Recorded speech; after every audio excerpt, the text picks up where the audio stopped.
Là, je me rends chez mon ami Grégory Messer.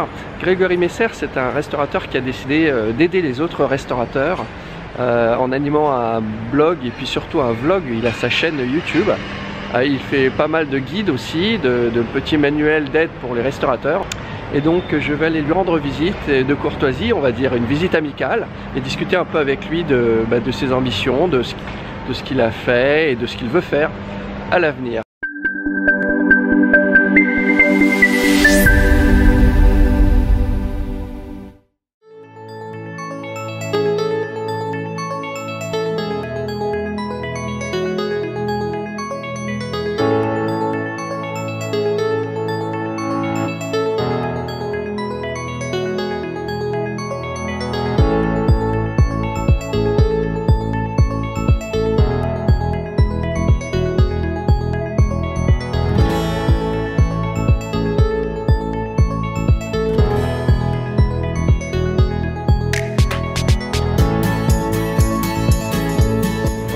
Arrivé à Miami Fan, donc je vais essayer de trouver Grégory et puis on va parler un peu avec lui quelques minutes, qu'il se présente et puis qu'il nous explique un petit peu ce qu'il a fait, ce qu'il compte faire aussi parce que c'est un entrepreneur très ambitieux. Allez, on y va.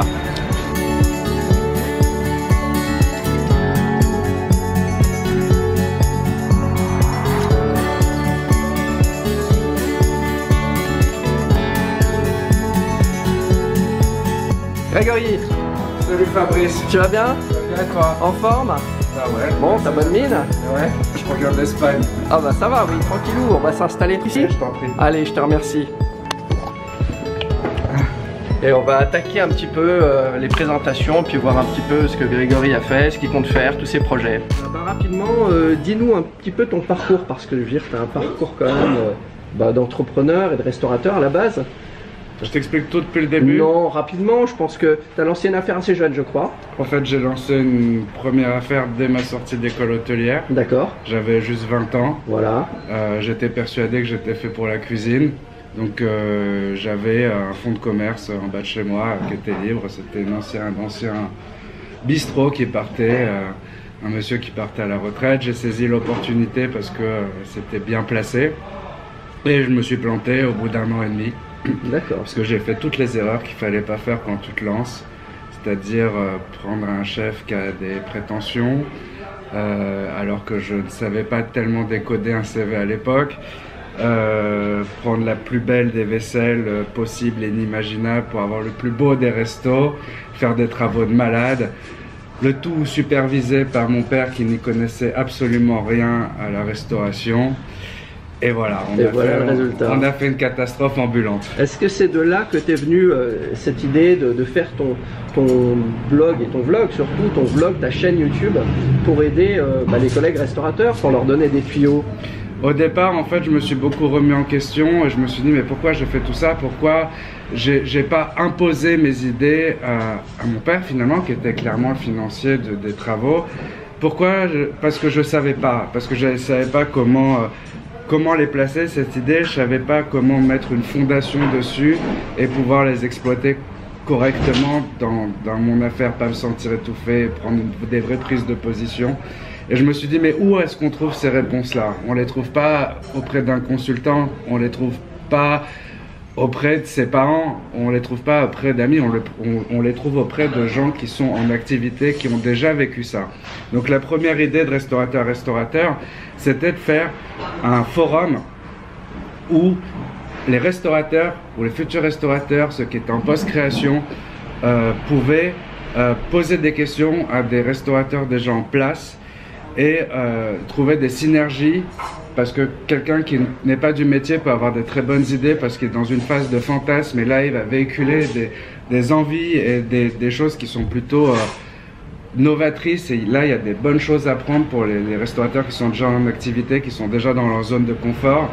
Et inversement, la personne qui est en post-création, qui connaît rien à la restauration, a besoin de maturité. Et cette maturité, tu la trouves que chez des personnes qui ont déjà de l'expérience. Donc l'idée, c'était ça, la synergie. Ensuite, de fil en aiguille, le forum a plus ou moins marché. J'ai arrêté le forum parce que les gens, en fait, la phase d'écriture était beaucoup trop chronophage. J'ai commencé les vidéos YouTube parce que moi aussi, écrire des articles et faire corriger mes fautes d'orthographe, ça prenait trop de temps, me relire, etc. Et là, je suis sorti moi aussi de ma zone de confort et j'ai fait la chaîne YouTube où je m'éclate. Ouais, ça se sent. Ouais. Ça se sent que tu t'éclates. Ouais. Et aujourd'hui, bah, tu es sur le nouveau groupe Génération Restaurateur, qui est un groupe Facebook. Tout à fait. Et là, si tu veux, je suis assez fier de ce groupe parce que j'ai beaucoup filtré au début. Je voulais pas de prestataires, je voulais pas de start-up. J'ai déjà fait des partenariats avec des start-up qui avaient aussi des choses à dire, mais c'était pas les bonnes choses dans mon sens pour un restaurateur. C'était beaucoup trop axé commercial, beaucoup trop technique. Et parfois, l'information était pas bonne, clairement, parce qu'il n'y avait pas de terrain. Et Facebook m'a beaucoup aidé, c'est pas pour faire une pub sur Facebook, mais si tu veux, les gens dessus sont sans filet. Et puis surtout, le panel de possibilités que la plateforme est complètement hallucinante. Et c'est vraiment, voilà, alors il y en a qui critiquent Facebook, mais quand tu fais un groupe comme ça, il y a un véritable échange. Tu vois vraiment que les idées, contrairement à YouTube où on peut quand même mettre des commentaires aux vidéos, c'est vrai que sur Facebook il y a un échange, il y a Messenger aussi sur lequel on peut te parler éventuellement directement. Enfin voilà, c'est vrai qu'il y a un véritable échange avec les restaurateurs et c'est effectivement quelque chose qui m'a beaucoup intéressé. Quels sont tes projets dans le dur, je veux dire, pas forcément web, mais tu as 3 Miam Fan déjà. Ouais, alors c'est beaucoup. Miam Fan, c'est l'histoire de deux amis. Étienne qui est là derrière mais qui veut jamais passer devant la caméra. On essaiera de la voir peut-être, on verra, par surprise. Ouais, on essaiera. En fait, moi aujourd'hui je m'occupe essentiellement du marketing des restaurants, Étienne du développement. Il va assez vite pour rechercher des affaires et là cette année on explose assez depuis l'ouverture de Mogador hier. Alors il y en a eu plusieurs, des Miam Fan, il y a eu des brouillons, il y a eu des chefs-d'œuvre, on a gardé les chefs-d'œuvre, on a vendu les brouillons et à partir du modèle des chefs-d'œuvre, on commence à se développer. Quels sont les 3-4 points clés du chef-d'œuvre? Pourquoi un chef-d'œuvre? Pourquoi un brouillon? Qu'est-ce qui fait la différence? Alors de 1, si tu veux, bien évidemment la stratégie de prix qu'on va appliquer sur le produit. Ensuite, l'apport de valeur qu'on va donner à un produit déjà existant. Nous, notre premier produit, c'était quand même le wok, qui était diffusé à échelle planétaire et puis en France surexploité, mal marketé. Parfois il y avait des connotations de mauvaise qualité sur le produit. Du coup nous on a apporté la qualité, on a apporté la fraîcheur, on a apporté bien évidemment le prix, le marketing et des restaurants qui n'ont rien à voir avec les restaurants asiatiques traditionnels.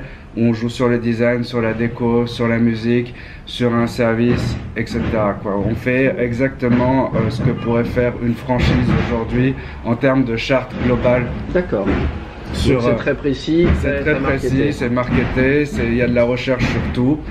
Et voilà, c'est ce qui fait le succès. Je te souhaite bonne chance, c'est déjà bien parti, hein, il y en a déjà 3. Et puis Greg, je vais te foutre la paix, je vais te laisser bosser. Et puis je te dis à très vite, probablement dans d'autres vidéos ou ailleurs. Marche. Salut. Ciao.